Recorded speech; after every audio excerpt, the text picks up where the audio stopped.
Motorcycles are more important in Nigeria, basically seeing the economical viability, seeing the sustainability of local people over here. They still survive on like $2, $3 on an average a day. Now for them, using bike is more economical, cheaper than using any other vehicles.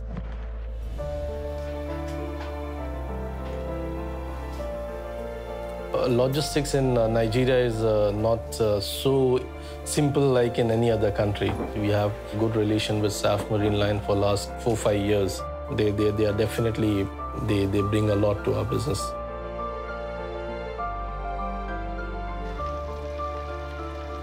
My name is Solomon Kayo de Lablo. I'm an Okada man.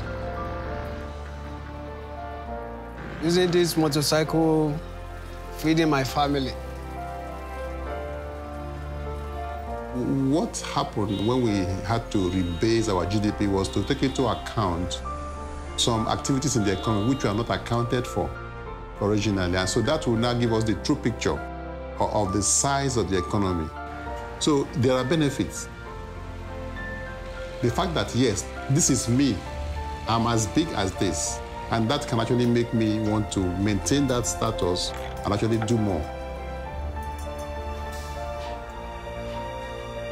Next 3-4 years or 5 years down the line, we want to increase this business to 3-fold to 4-fold. Safmarine would definitely help us out because the new fleet of vessels they have, definitely it is going to help a widespread business now and in future as well.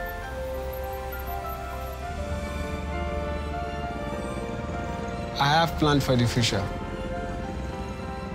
Right now, I'm saving money to get big bus so I can transport more people and earn more money for me and my family.